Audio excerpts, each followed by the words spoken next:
Good morning. Welcome along. Today we're going to be doing a webinar on the future of Microsoft PPM or Project Portfolio Management. Today we're going to be exploring Planner Premium as the next evolution. So just to introduce who we have on the call today. I am Andy Carter. I'm one of the senior PPM consultants at CPS. I also have another hat, which is a functional team lead, which means I'm responsible for many of the consultants that we have in our organisation that sit in that PPM space. I've also got a long history in project management, been in IT for over 20 plus years, hence a lot of the grey hairs I now have. And generally, I've worked in a lot of the spaces and challenges that a lot of probably today's guests have got, whether you've done project delivery using very different tooling, gone through the kind of pains and groans and growing pains that you generally associate with tooling to do with project management. And therefore, I decided it was about time I flipped face and come and delivered tooling to help those people in that need. Today, I'm also joined by my co-pilot, fully pun intended there, Chris, and I'll hand over to Chris to introduce himself. Awesome, thanks Andy. Yeah, good morning everyone. Thank you so much for joining today. My name's Chris. I'm one of our kind of sector leads here at CPS. The sector I look after in particular is local and regional government. But of course today what we're going to be looking at is kind of covers every single kind of patch that we work with. Bit of background about me. I'm kind of ex-Microsoft, so I used to work in the modern work team there. Prior to that, I was actually at CPS before as well for quite a long stint as well. I help organisations really understand the kind of power of the technology, the Microsoft stack, and how it can really kind of help their organisation. But also we look at adoption, change management, governance, and a whole raft of things as well. So I'm just going to take control of the slides now and just run through a few pieces. So for today's session, we've got a bit of an agenda that's pulling up on the screen at the moment. We'll run through initially a little bit around CPS for anyone who doesn't or hasn't come across us, hasn't worked with us in the past. We're talking about something we've called the elephant in the room. Some of you might be aware of that already, but I'll touch on that in just a short while. And then Andy's going to run through kind of the current landscape when it comes to Microsoft PPM, the kind of features and capabilities of Planner Premium and the advantages that brings. We also like to talk about kind of why Planner Premium and kind of why it represents the kind of the changing landscape of kind of PPM solutions that are out there. And then we'll run some stuff through around strategies, kind of future outlook and kind of next steps. So that's kind of what we'll be running through today. Just so that everyone's aware, we are recording the session today as well. If you do have any questions, please feel free to put those in the chat and we'll have some time at the end to run through some questions if there is any as well. So firstly, going to start though with a very, very quick poll. So Stella, if you could put the poll up in just a second. Just a very quick poll around what you guys are currently using in terms of a kind of a PPM solution. So provided a few answers there. But there's an other if we haven't mentioned it, or there's also a none if you currently have nothing in place. So I'll just give you a few seconds just to fill that out, and we'll come back to that later on.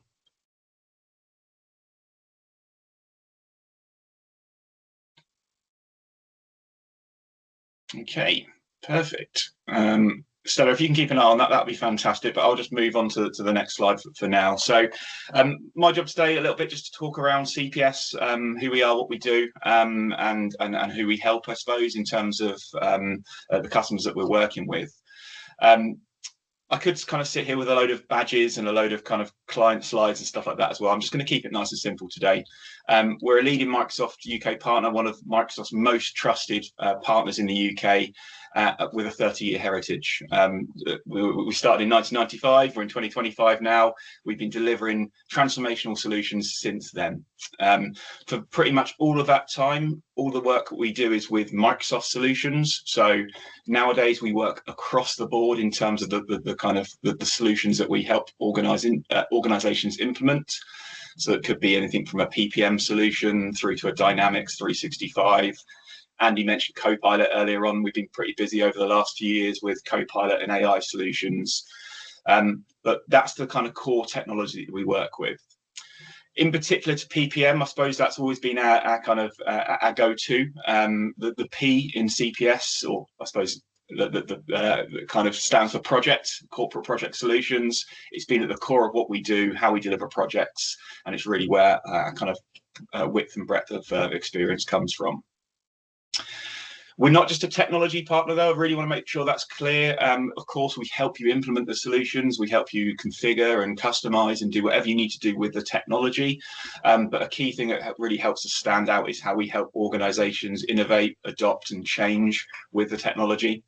So the things, for example, that Andy's going to talk about later on, these may be things that you don't do currently, but they might be a potential change in the way that you work, or some governance that you need to adapt or mend, or it might be a completely new way of thinking about how we deliver projects. We can help organizations actually kind of deliver that as well. We partner that up with the kind of unlocking the power of the technology. We're all passionate technologists here, with that kind of change and adoption background as well. So our key goal is to make sure that we're enhancing customer and employee experiences when we're doing it. So basically, in short, we do a lot with a lot of technology. All of that technology is typically Microsoft technology. We've been doing this now for 30 years. We've got lots of different customers that we can reference. What I would say, please do check out our websites. There's there's a case study page with a real kind of width and breadth of the customers that we've been working with over the last little while. On the right hand side, I did say I was not going to put a load of badges up, but you can't do a Microsoft presentation without kind of showing kind of some of these. This pretty much just shows the kind of the relationship that we have with Microsoft as a trusted partner to help work with their customers to deliver kind of implementations, successful solutions, and essentially solutions that are adopted in the long term as well. So on to the fun bit, and for some of you, this may or may not be news. Some of it will be news. Some of it you might not even use Project Online, so it's something that isn't necessarily even relevant. But for a lot of our customers, this might be some fairly big news that was announced by Microsoft only last Friday. So this is pretty hot off the press. It was the quite late in the day, UK time, on the 5th of September when this was announced officially.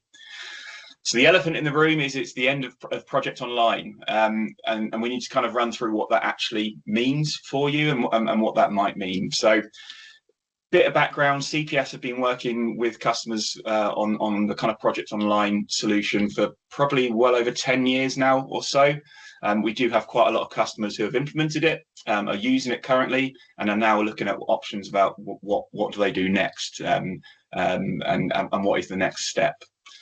So hopefully what I'm just going to do on the next slide for those people that it's relevant to is just run through what Microsoft really mean when it comes to the retirement of Project Online. So the key dates that you need to keep in mind if you are a Project Online customer in particular is that firstly, they're stopping the sale of the Project Online only SKU, the license SKU, on the 1st of October this year. So customers won't be able to buy anything, and I'm pretty sure they wouldn't want to anyway, based on the next sentence, which is actually the service, the Project Online service, will be completely discontinued on the 30th of September 2026. It sounds a bit grandiose, but essentially that is turning off the service. This isn't a lack of support. This isn't taking away certain elements. This will be, Project Online will not be a functioning solution from the 1st of October 2026. It will be essentially turned off. In terms of what that looks like as a timeline, I've just kind of tried to kind of pull that out as a bit of a picture there as well. But the background in terms of why this is happening, I think what we've kind of seen from Microsoft, also personally what I've seen when I was working there, is that there is a shift from moving away from what they see as legacy solutions into much more of that kind of more modern integrated approach, which we're seeing with things such as Teams and Copilot and all of the different capabilities as well. They're looking at solutions such as Project Online, which they see in their eyes as a bit of a standalone solution, and trying to bring that into the much more connected way of working. So don't get me wrong, that's going to provide some massive benefits to a lot of organizations, because it's going to mean you're going to be able to easily communicate tasks and project information between people, really easy collaborate and innovate on projects. but it is a bit of a step change, and we need to make sure that we are supporting our customers to do that as well. So this news is as I said, fairly sudden. It's a fairly quick turnaround as well. What I do want to make it clear is, though, that, and we're going to talk about this later on, is we've helped organisations through this process already. It's a fairly simple, fairly pain-free process. We've got ways of helping you guys out moving across to a new solution. We'll talk through that later on. But that is the direction of travel from Microsoft when it comes to their kind of PPM and project offerings. We're fully aware that kind of creates challenges, but I also think that leads to opportunities as well. How we like to think about this in the scenarios, we're in it. The situation is happening. Microsoft has made this decision. Let's use this as an opportunity to improve the way that we deliver certain ways of working. Is it certain workflows that we have? Is there certain things that we can improve in our day-to-day life as part of this transition across to potentially a new solution, which Andy will run through in just a while. But one thing we would say, and this is almost teaching you to suck eggs a little bit, and I apologise for that, but this might be news you've just heard, but we do have, I think it's about 380 something days until that kind of switch off point. We do need to think about early kind of migration planning for you guys if you are using Project Online. In terms of the project and moving it across, as I said, it can be a fairly simple project, simple in inverted commas, but every organization has a different way of working, different way of doing things. So here at CPS, we've got some kind of packages of work that we can support you in making the right decision for you and your organization when it comes to the technology, but also the governance and everything that kind of goes with it as well. But we would say, if this is news to you today, make sure the message gets out there. We're trying as a partner to make sure everyone is aware of it, but also do think about your migration plan as early as possible. So hopefully it's not too doom and gloom, the first piece, but it's been some big news in the kind of I suppose project world over the last few days.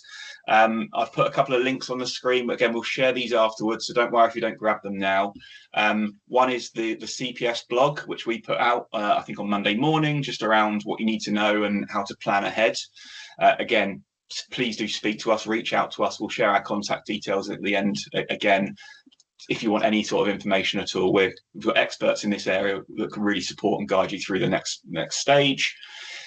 Also, I've popped in the Microsoft kind of blog in there as well, which is where one of the announcements was dropped as well, just so that you can see the kind of official messaging from Microsoft in terms of that as well.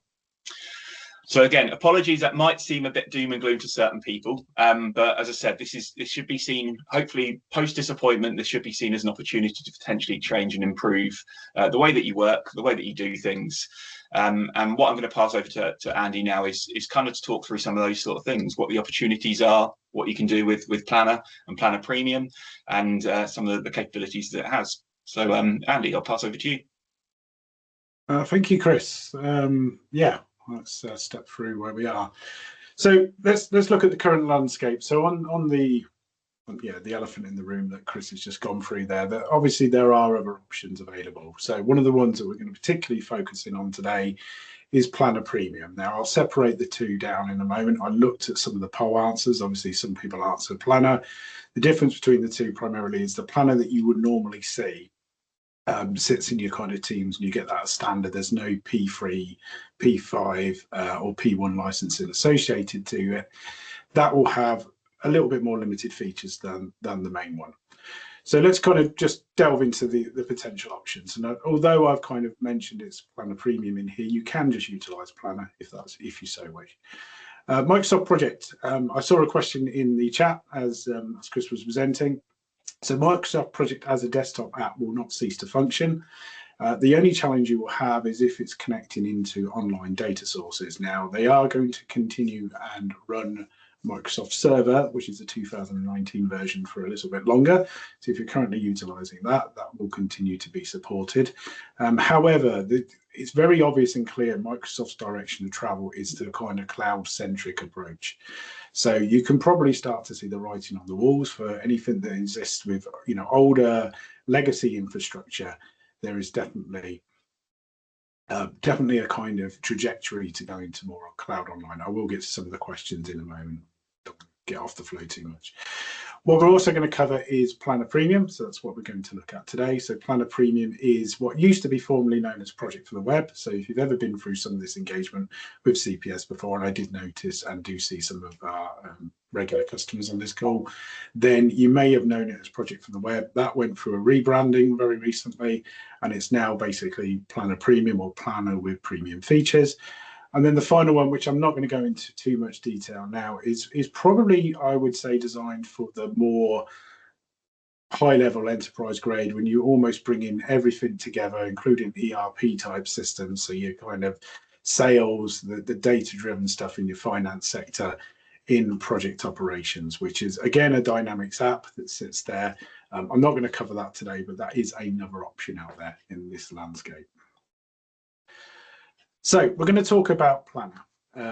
Now, with everything, it has some key strengths. There are some limitations. However, I will caveat that. There's probably been a lot mentioned in the press about feature parity between Project Online and Planner. However, I do have some good news on that. Obviously, there is always a roadmap for Microsoft to bring in line that feature parity. But at CPS, we've also developed key strengths, and by doing these constant engagements with customers like yourselves, understanding the business requirements, your business outcomes, your functional and non-functional requirements, we've been able to build accelerators that will basically harness and bridge those gaps. So Project Online, or as it was, is obviously going to be no more. What we're obviously been focusing on now, and particularly at CPS, we're starting to drive this narrative, is to look towards the future. Now, PPM in itself is moving to that kind of Planner Premium approach.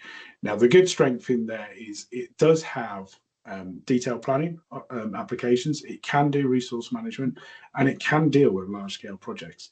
How that evolves is basically down to the configuration you put behind the scenes. So, like I said, there are some limitations, but those limitations are now being bridged. There are a lot of strengths to it because basically it's embedded within that Microsoft 365 infrastructure. So it enables you to enhance that collaboration, and we'll delve into that a little bit more in a short moment. But the good thing is also then it unlocks the future possibilities for the utilization of AI, which again, we'll talk about. So like I mentioned, out of the box, yes, it probably wouldn't fit everybody's needs if they were migrating directly from Pole to this. But what happens is once you start to put accelerations on top and that configuration, then absolutely it can meet a lot of needs. And we've got some really good success stories where we've gone through those Pole engagements and delivered a very well functioning PPM tool using Planner Premium. So emerging needs, I wanted to just cover this at the moment, and I've mentioned that seamless collaboration. Everybody's now working in this kind of new field and new delve of work in that, collaboration is key. We've now got this kind of hybrid working practices where not everybody's sat in an office all the time. So having that ability to collaborate amongst teams, in different scenarios, so you may be in an office, you may be remote, but giving you that ability to actually give that collaboration is a lot more seamless in Planner Premium than it's ever been in Project Online.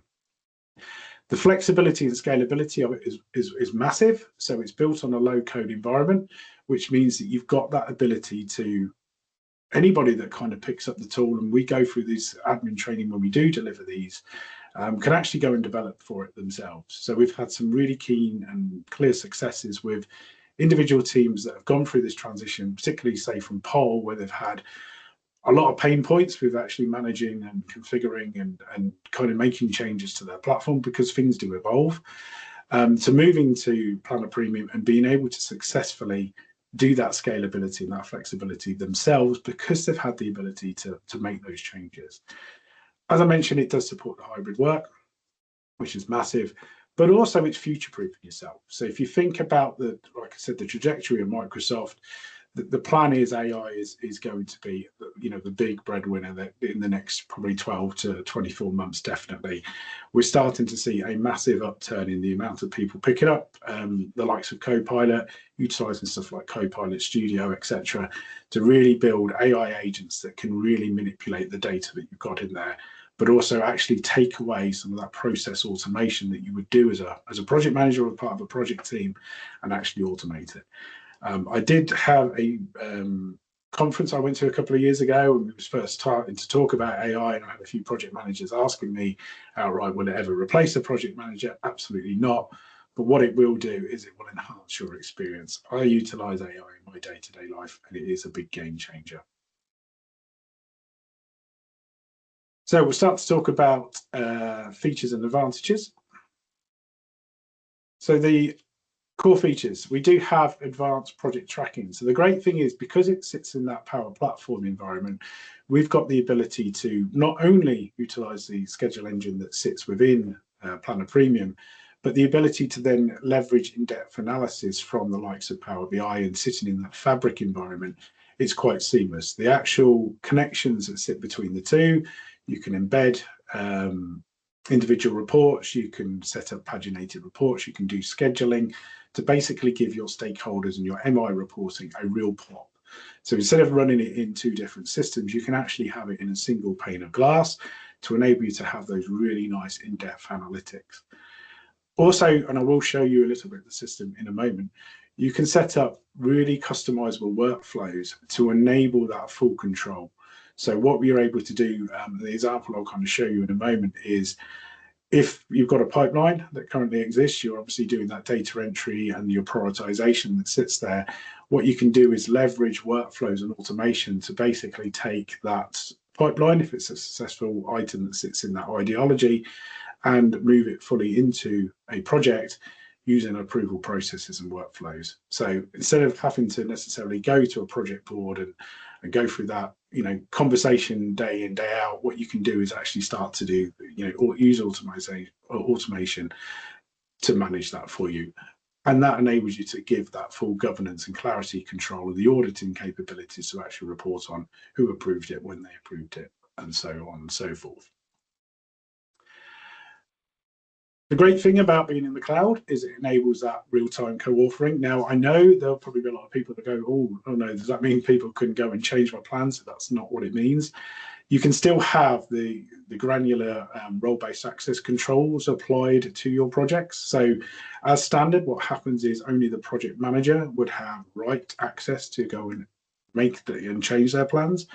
But you can enable co-authoring in it. So you can actually set up multiple streams within your project to have people go in and actually do updates within their system, which is key. I think the co-authoring thing, when we do go through these conversation pieces with our customers and clients, has been one of the great success stories, that they feel now that they've been able to work as a team more collaboratively and enable that kind of co-authoring within that landscape. You also have the ability of automated notifications. Now, I do always advise caution on this, because it's great to have the notifications when that task is due and that risk is about to hit proximity, that kind of thing. But also, obviously, notifications can also be cumbersome if you're receiving a lot of them. So when we start to go through these engagements and conversations, is really kind of defining the actual requirements around those notifications and being able to control how they work. But the beauty of it is you don't necessarily need to be in the system to be notified of something you need to go and do. Streamlined approvals, and I mentioned this briefly a moment ago. We can set up approvals for pretty much anything that sits within the system, and I'll kind of show you how it works within a lifecycle view in a moment. But if you think about the way that change requests go, your pipeline to your project, movement between stage gates, so if you're doing your stage gates approvals, even risk approvals, we've definitely built those for particular customers and clients. So you've got the ability to add approval lines within the system, but also to do stuff that actually really makes a difference. So one of the key ones I've done recently for a particular customer is, when a dependency was raised against two projects, it would go and raise a risk for both of them automatically based on that dependency. So again, actually making that automation and the life for a project manager a lot more clean and simple for them. As I mentioned, it does integrate fully with the 365's ecosystem. One of the big ones being obviously Microsoft Teams. We're all pretty much used to using Teams as our daily driver now. So the fact that you can bring your plans into Teams is key. Now, originally that was set at the default environment only. That's now evolving more so that you can bring other plans within that system. But enabling you to collaborate this way. So one of the key drivers from going from the old poll to the new version of SharePoint, for example, is that can integrate seamlessly into Teams. So one of the things that we always generally have to kind of advise on now and start to work on is to think about the artifacts within your project can now sit in the modern version of SharePoint today, and that gives us the ability to leverage Teams automations and the fact that everything's available at your fingertips. And what we can also do is bring that back into the actual solution itself and have it in a single pane of glass as well. So it gives us that really, really nice, seamless single pane of glass approach, but also supporting the tools that we love and use generally on a day-to-day basis today. As I mentioned, it does integrate fully with Power BI. So that really enables us to visualize that data in clean and concise ways. But also it enables us to take that metadata that we're collecting, as we do with projects, and really start to visualize how that data impacts stuff. So a lot of the conversations that I have day to day really start to capture on what metadata are you capturing and what do you want to report on. So trend analysis now is becoming, the norm in project management. It's been the norm for many years, but now because we are mainly a data-driven society, we really have that power at our fingertips to start to identify trends, once before they actually happen, but two, if they have happened, how we can then get better at forecasting, budgeting, etc. moving forward. And like I mentioned, it's just similar tools. So there's no steep learning curve associated with it. Pretty much every customer that I've worked with have actually found the UI and the adaption or the adoption rate to actually using the tool a lot more simple than using legacy tools in the past. So why is Planner Premium the next step? Like I mentioned just now, the interface in itself is easy to use. It simplifies that whole process. So as a project manager, what you don't want to be doing necessarily is filling out erroneous forms all the time and having to go between different forms and jumping all over the place to fill in what you're looking for. It enables those flexible workflows. So the workflows are defined by you. Whatever automation you may want to dream up is capable. It's possible utilizing the likes of Power Automate, but also automation that sits within the tool. And we haven't even mentioned the abilities that will be unlocked with Copilot or Copilot Studio at this point. But also you do have those robust portfolio analytics as well. So you've got some really insightful, powerful analytics that you can use for portfolio management, or you can use it for program management, or even down to an individual project level. So it gives you that flexibility and scalability. As I mentioned previously, it has simplicity in its full design. So it's built on a low-code platform. So when you actually come to administer this or build it, it's a lot more intuitive and user-friendly because you build a lot of it like you would in a canvas. So it's like a canvas app. It's built in a model-driven society, but it has the same kind of approach. You can visualize how it's going to look and feel before you design it. It has those integrations with the likes of, obviously, Power Automate, which opens a whole new world of possibilities. You've got the ability using premium connectors to leverage stuff like SAP integrations, DocSign, for example, integrations. There is a full list available on Microsoft's website, and I'll share that at the end if needed. But there's also the fast adoption rate as well, because change is very difficult, particularly for project managers. I've been one, I know what it's like going through that change process sometimes. We should be the champions and custodians of it, but sometimes the tooling is a very emotive subject, and actually going through that change can be as painful for us as it is for everybody else. So the main thing there is actually we've found faster adoption rates utilizing Planner Premium than before. Now, we'll talk about scalability, and this is where there is massive differences. So again, this is a scalable tool. It can be designed for the smallest possible teams, and I've worked on some that have just got 5 or 6 different teams that utilize or have a smaller project team, and it can absolutely suit their needs. But it also has that enterprise level scalability. So again, we've worked with customers that sit on that enterprise level grade, and the complexity that they would have would far outweigh the smaller team, but it has the flexibility of fitting both needs. And that's one of the key variables that kind of outweighs the differences between the two. It has customizable governance controls. So again, because it all sits in that Microsoft ecosystem, it can utilize the likes of Purview, it can utilize DLP, etc., and really be able to drive forward on those integrations. So I'm just going to show you a quick demo of our accelerator, just to kind of show you the look and feel. If you've never used it before, etc., you'll get to have a bit of a view. So I'm just going to share that. And I'm just going to talk you through some of the potential capabilities of the system. So this is just our demo system that I'm showing you here. I'm just going to move that window so it's not in my way. And let's say, for example, we were looking at a project request. So this is your pipeline. So once this loads up, let's give that a quick refresh.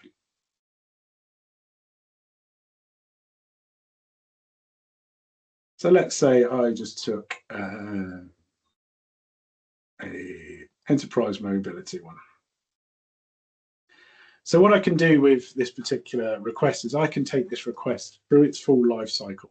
So at the moment, it stands at a project request, but I can go through dictating my resource requirements at this stage, so enabling me to forecast how many resources it potentially require, but also taking this through to its full plan migration stage. So let's say, for example, this one's currently sitting awaiting approval. Let's say that this went through the approval stage and was successful.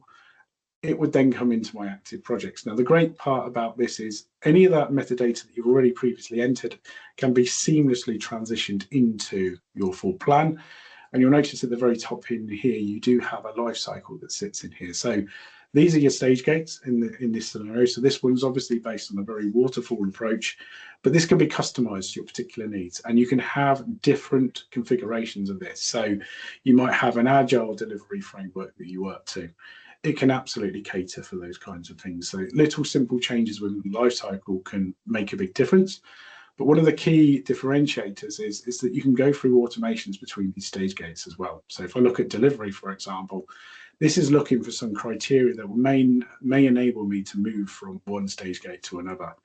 And if you just imagine this with the kind of governance requirements that you may have at this stage, you can set apart automations that would basically state the requirements that you would particularly need for this solution to move between delivery and closure. What I would do in this scenario is obviously have a automation button here that would send it off for an approver. And then from that approver standpoint, it would either get an approver, an approvement to move to close, for example, or if it was rejected, it would have the ability to detail why it was rejected and what steps were needed to mitigate and move from that stage. So that's just a bit of an early example of how it can be built apart. Now, one of the other areas that I ran before this is we're starting to utilize AI within the system. So you'll notice we've got this prompt AI. I won't run it now because it takes a little while in the background and I don't want to spend too much time running this. But this is one, as they used to say on Blue Peter, I done earlier. So what I've had this do is utilize prompt AI. Now, what this has gone and done is basically looked at my full project and it has written my my narrative for this. So this has actually produced my status report based on information that it's leveraged from the current reg status and other metadata within the system to enable that seamless process for AI to actually produce my status report for me. Now, if you think about the fact that this could be fully automated, you can make the status reporting instead of what may feel like a burden for some project management teams into a more seamless transition. That's just what I wanted to show you very briefly today, just so you get a bit of a look and feel of the platform. So I'm just going to stop sharing and bring back in the deck. But if you just imagine that full platform can be customized to your look and feel, it really does make a difference in how that tool is configured. So let's talk about transition. It's always a scary conversation. I've just come off the back of doing at least one whole migration very recently. It can seem quite daunting. I would never say it's necessarily an easy process. However, it can be made easier. Actually, forward planning is a big key to this. So actually understanding what your functional and non-functional requirements is key. That's something obviously CPS help with. But starting to look at that data cleanup is, again, a massive beneficiary in going through this process. With any migration, actually looking at your legacy data and what needs to exist in the new system is a key part of any successful migration. A lot of the times when migrations fail, it's generally because you're bringing over legacy data that, one, is no longer required, or two, is not stored in the correct format. And we will always work with customers to kind of identify what requirements you have from your old system and migrate into your new one. Again, establishing those kind of clear migration goals is key. So understanding how, from a technical perspective, you're going to do that, but also when and how. I recently did do a webinar, which should be available on our website, on how to run successful migrations. A lot of it does come from forward planning, doing some testing within that migration period, so running through test migrations, and then basically going through that the phase rollout, which is really key to doing it. I did really go into the in-depth views of a big bang approach to a more phase rollout. I can tell you personally what my preference is. It would be more of the phase rollout, but sometimes there is a need to do big bang. Sometimes you don't want necessarily to, dual run for dual operating cost reasons. But again, that's something that we can help you with. To kind of help with that transition as well, I mentioned earlier that change is very difficult. Particularly, like I said, it's no different for people that work in projects to those that don't. Sometimes I think it's actually harder to change sometimes project teams' direction of travel without going through some of these steps. So actually going through this comprehensive training, and it's something that we're always keen to work on and deliver with, is to actually work from a user training perspective, is to understand their particular requirements and work with them and kind of go through that process. But also your stakeholders and also the admin teams that sit in there as well. It's really, really key to get that early engagement in, because what you'll be able to do then is really start to see the benefit realization actually come through a lot earlier. And that's one of the key deliverables for me, is to really deliver the kind of benefit communication throughout this whole process. If you can show that the time saving that's actually happening, and trust me, there's a lot when you migrate from the likes of Project Online to PPM tools such as Premium, for example, it's a really key delivery mechanism. You can really start to see the actual gains from just actually a time and cost perspective, but actually sharing that benefit with, one, the actual end users, but also your stakeholders and owners, so your responsible owners of the tool. It does make a massive difference. Does that include ownership and tracking through to realization, or is that basically just saying that we've got 40%? I'll come to questions in a moment, if that's all right. And again, it's measuring success with those kind of KPIs that you're looking for. So having your KPIs defined, collecting user feedback as well. So one of the key things we always say is, once you deliver a new tooling, is gained that feedback.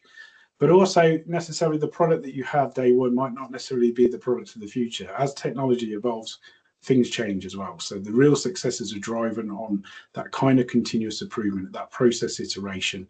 And some of it's not always solved with tooling. I think that's sometimes a big misconception. Sometimes processes need to adapt to actually get the best out of tooling, for example.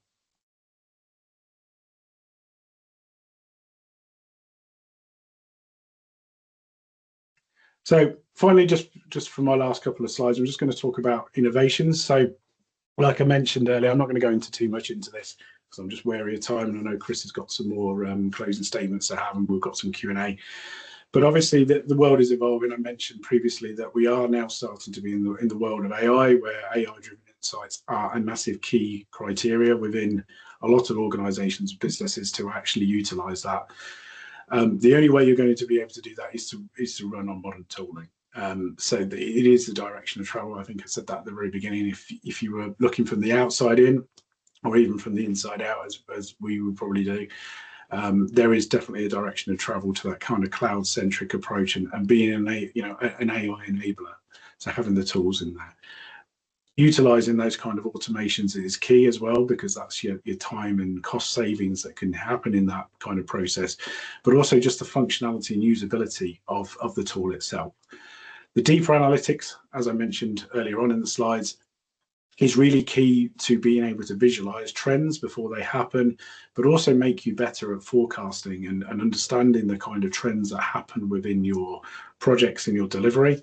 There are definitely some, and there's definitely some success stories that we can share where people have been able to identify those trends, but also to enhance those integrations. So if you're using modern tooling, the integration opportunities are massive.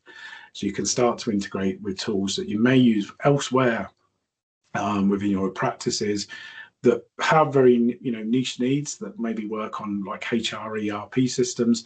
The ability to integrate into those kind of platforms again is tenfold, and you unlock some of those opportunities and doors. Last couple of slides from me, and then I'll pass back over to Chris. Again, I'm probably just reinverting this a little bit more and kind of reinforcing the whole message. Is cloud-based access is going to be key. This is massively the direction of travel. That's not going to change. It enables that kind of real-time collaboration. Again, it's something that we've been experiencing with any Microsoft product, or pretty much any product from an IT perspective, over the last probably 10 or so years in particular, where that drive has become massive. Obviously, we had the likes of COVID, which probably forced a lot of organizations into that full approach. But it's definitely the way forward with how collaborative tools and that kind of tooling is now aligned. So enabling you as a workforce to be more flexible in your approach. You don't necessarily need to sit in the particular site where your project server sits or that kind of connection in. It now enables you to work from anywhere. And finally, from my point, is basically the way Microsoft are aligning themselves. They are looking at the approach of a user-centric evolution. So they do take feedback on. They do constantly work on feedback within the systems, not just from partners like ourselves, but also from the community as well. So they're starting to build mainly based on user-centric evolution. So they're looking at that, the feedback loops that they're currently getting on what features are there, what's missing, what they like to see. It is a constant evolving world. And to be honest, it's easier for them to develop for because it's based on modern technology. And the fact that it integrates seamlessly with that kind of 365 scenario is obviously a good place to be in. So anyway, I've probably talked enough on the system. I'm going to hand back over to Chris, and then I'll start to look at some of the questions as well. Brilliant. Thanks, Andy. I've covered a few of the answers in there as well, but for the questions, thank you so much for them so far. Keep popping them in there, and we'll go to them at the end and read them out and just kind of elaborate as much as we can. Sometimes getting the whole message across in a Teams message isn't always as easy, so we'll try and bring that into that as well. So I suppose to kind of talk through the next steps and what's next, really. If anyone's had any engagement with Microsoft over the last, I suppose, 3 or 4 months, there's a term they're using which I actually really like. You can imply it in lots of different ways, but they're kind of imploring organisations to become a frontier firm. And this, as I said, can be kind of used in lots of different ways, but essentially what that's meaning is that the changes that are happening, the technology, maybe they're changing themselves and they're asking their kind of customers to use and get on board with, is there to help you grow and evolve and change as an organization. It's almost like the next step with AI. So a lot of the stuff that Microsoft are doing is helping organizations become that frontier firm. And how I like to apply it to this kind of situation is, look, it might be an opportunity for us as an organization to potentially improve the way that we deliver work, we manage plans, we manage our portfolio of work, and maybe have a slightly different way of thinking about it as well. So if you hear that word frontier firm from Microsoft, as I said, it's used quite a lot, but it really is how do we adopt with the technology and change, and let's be at the forefront and make sure we are leading the way when it comes to innovation and kind of next steps. So in terms of what we've done, I mentioned this earlier on, but if you are looking to move across from projects online to Planner Premium, for example, don't worry, you're not the first. I've popped a couple of logos on the screen of organisations that we've personally helped. Some have been, some organisations aren't on the screen, have been fairly low, kind of fairly not complex projects, which it's been like a very quick and easy kind of migration across to kind of Planner Premium. Others might have taken a little bit more time and thinking, and it goes back to what we mentioned earlier on and what Andy mentioned around just thinking about your migration approach, if that is going to be your kind of chosen way of doing it. But in terms of how we can help organisations out, look, if I'd have kind of put all of our propositions in a slide each, we'd probably have another 40 odd slides to go through here in terms of the way that we can support organisations. And don't worry, I've not done that. So what I've just tried to do is kind of bring it into a few different sections. So firstly, what we can do, if you're a little bit lost in terms of where you should be going, this might be news you've only heard today and you need a little bit of help around, as it says on the screen, assessing and building out a bit of a roadmap in terms of where you want to be next. We can help. We've helped organisations already. Basically, what we look at is almost your current state, where you're currently at, where you want to be in the future and what needs to change. And we help you plan out what might be the best approach. This could even be down to things such as technology that you're using, but it also, as I said, could be things such as the way that you work and the way that you want to be working moving forwards as well. I've been working quite closely, for example, with a local authority recently who, as part of this kind of move across to the new way of working, have decided that now's the time, probably 5 or 6 years too late, that they need to actually properly implement their kind of new way of working. And their reason is because they've become one council from 5, basically. So it's a great opportunity for them to do it. So this kind of assess and roadmap piece of work really kind of focuses in on what are they looking to do, where do they want to be, and what's the future outcomes. In terms of the next piece, we can then help you design and prepare for any sort of work that might happen. So if we've maybe assisted you in terms of what the technology might be, Andy mentioned earlier, it could be Planner Premium, it could be Project Server, it could be Project Operations. We can help you actually design what that kind of project looks like. We talked about the 30 years of expertise that we've got. We can help you understand what that actually looks like as a project, what's needed from your side, how we can support the whole process, and help you prepare essentially for that kind of change of approach. As I said earlier on, it could be a transforming a way of working scenario as well. It might be a situation where you have to change the way that you work, or it might be an opportunity to create some change for good. It could be some stuff around Copilot. It could be some new processes, approval processes, whatever it might be. We can again support and guide on that process. But one thing we can also do is help you accelerate that deployment.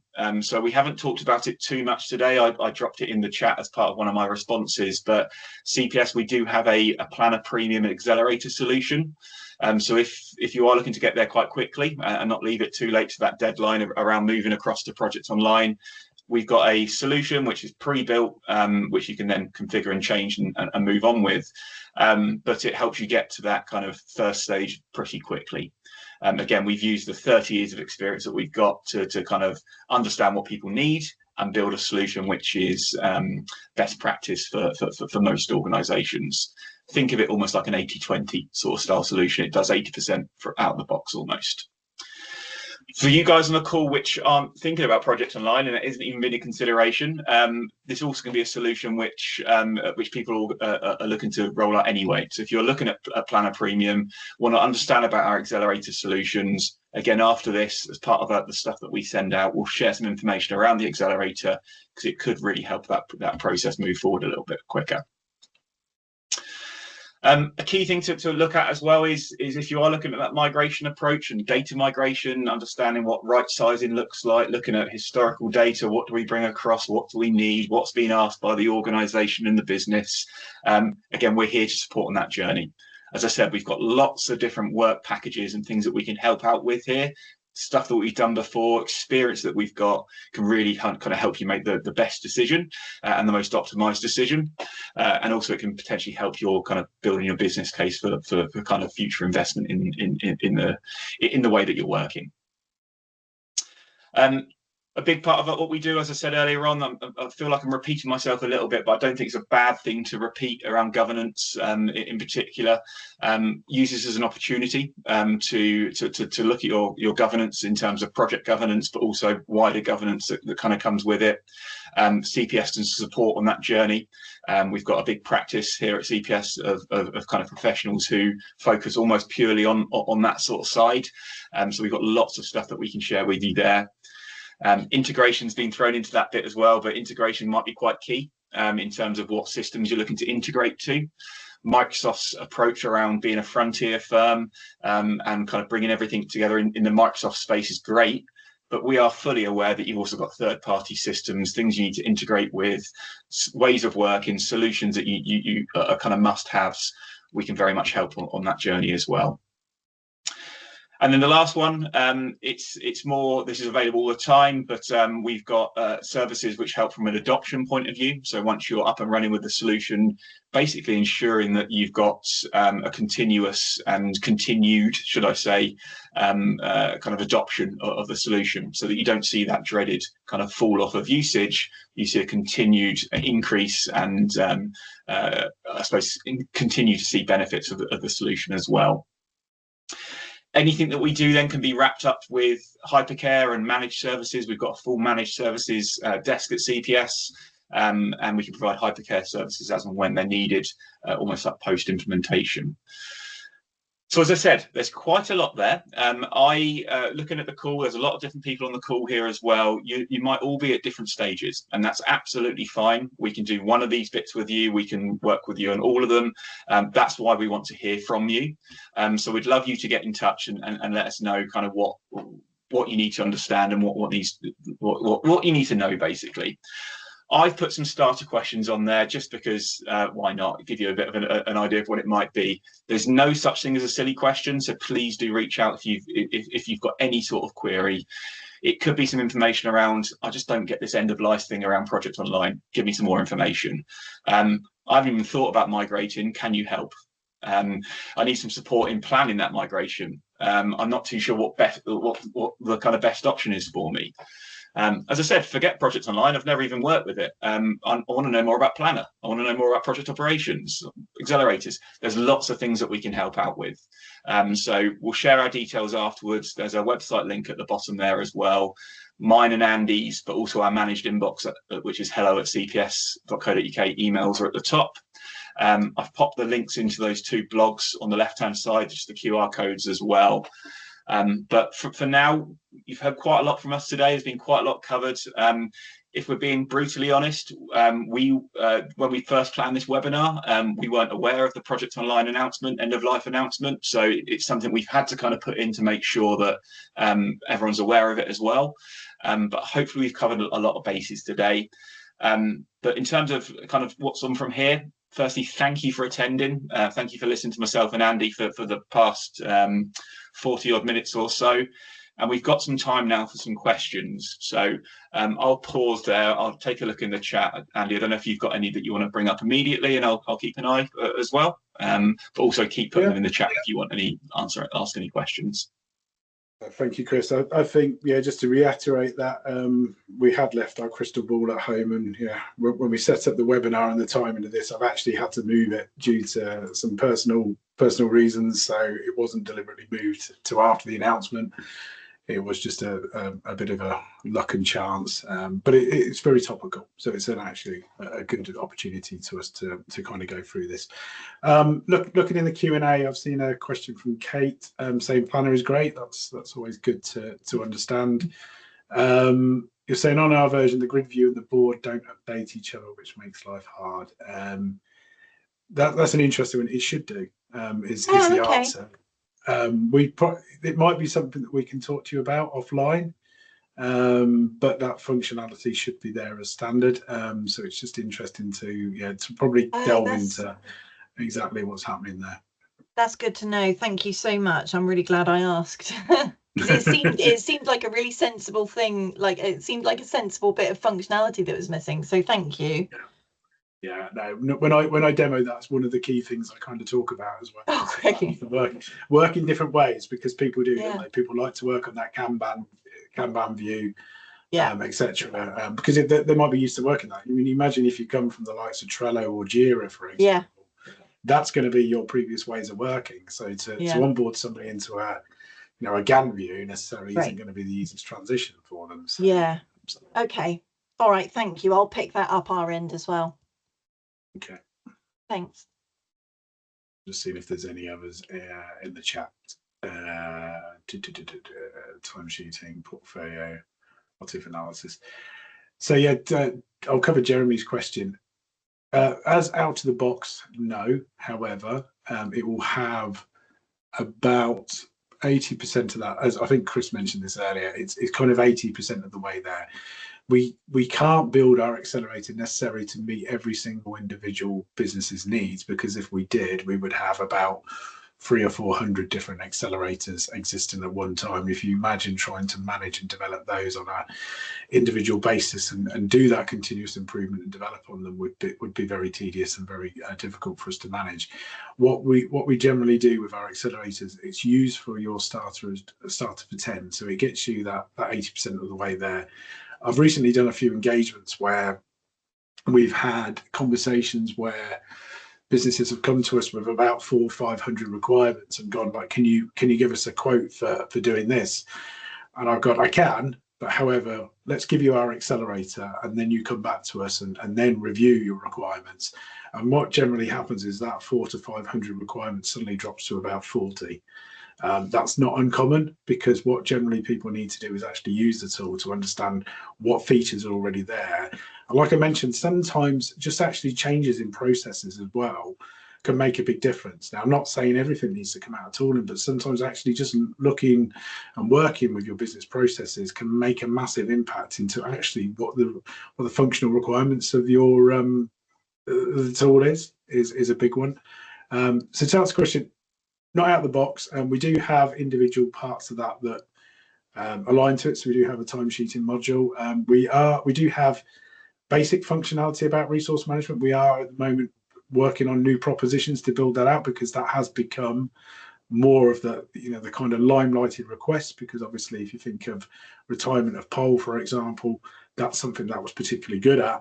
So we are really starting to focus on that kind of resource management side of it to really kind of get the consensus of business needs and build something that would align with our accelerator to give, again, 80% of that requirement. Yeah, I suppose just to add to that, Andy, as well, and on a couple of customers that we've been working with recently, we built up that kind of what-if analysis for them individually. So it's completely possible in terms of the technology, and it's something we're looking to in terms of adding it to the accelerator, or adding it as a kind of a capability to the accelerator as well. But Jeremy, on that question, we can share some information around the accelerator in terms of what it includes, and we'll share a link to that so that everyone has access to that as well, just so you can see the different modules and what it's kind of made up from as well.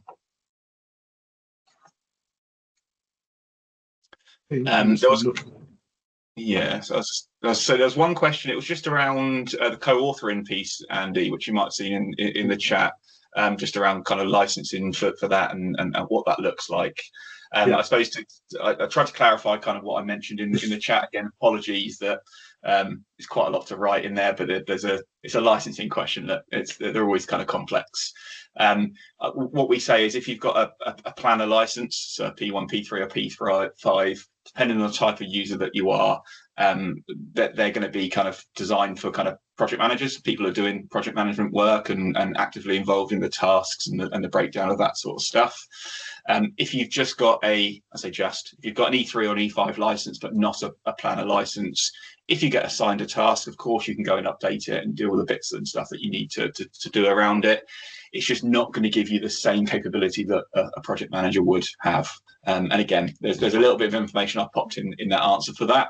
But it's that's kind of where the key difference is. So the question originated around what can we do to enhance that co-authoring capability. There is lots of capabilities, but it might be a slightly more complex question around what exactly is it you're looking to co-author. Is it the project documentation? Is it just the plan information? Again, we can run through that in a bit more detail with you. Great, thanks. I'll pick up with you offline on that. So yeah, appreciate the coming back with me on that.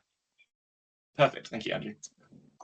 I spotted one in there as well, which I'm not gonna duck. I think it's from Paul about the scheduling functionality not having parity with Paul. Yeah, it's an interesting question. That it's not something that we haven't heard before. This is something that we hear on a regular basis. So as partners, we obviously always feed back into Microsoft about the functionality that our customers and clients are looking for. But also, obviously, like I said, they are looking at that user-centric approach. So they're not completely in the dark about this. What they're starting to do is obviously work towards that feature parity. I can't sit here and make any promises because that's one, I again don't have a crystal ball to understand what Microsoft will do. But like I said, the trajectory for how they're going with technology now is primarily aligned to this kind of cloud-centric and cloud-first approach. I'd be very, very surprised that, you know, if we're talking a year, 18 months from now, and that bridge hasn't been gapped. There are some stuff we can do as CPS to alleviate some of those needs. The schedule engine in itself, we can't edit, but what we can do is work on different processes.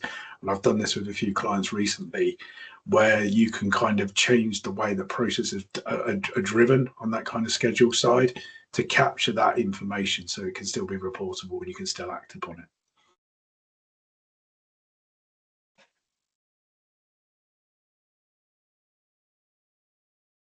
And then I think I've seen a bottom one at the bottom there from ideation and demand management.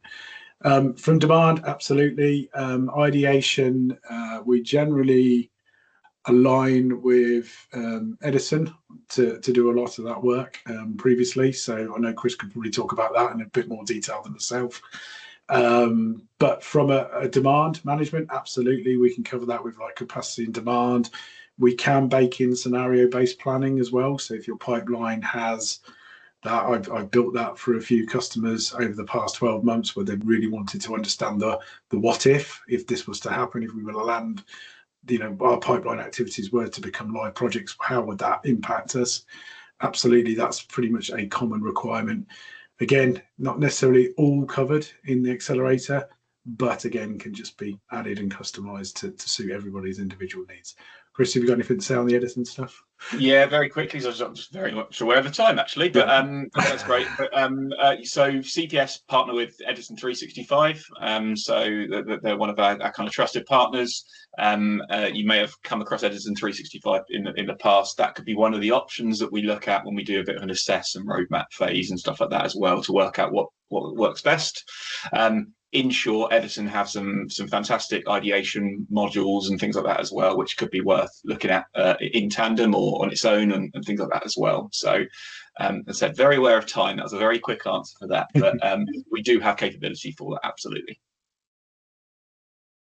Yeah, I think just to finalise, I mean, obviously on the slides we will share them, but it does have both myself and Chris's contact details, as well as, like I said, the catch-all box. By all means, we're not going to be able to cover every question and stuff today. So if you do have any, you know, we are an open door. You can reach out and we'll have those conversations. Awesome. But go on, I'll let you finish off, Chris, if you like. No, thank you so much. Firstly, thank you once again, everyone, for firstly sticking around. We're a few minutes over, lots to cover today, but really do appreciate it. Thank you for all your questions. Please do keep them coming in as well, and we'll do our best, as Andy said, to answer as many as possible. You know where we are. Please reach out. Any questions? There's no such thing as a silly question, and yeah, we'll get the stuff across to you as soon as possible from our team. So thank you very much, everyone. Thanks. Right. Thank you all. Bye. Bye now. Thank you.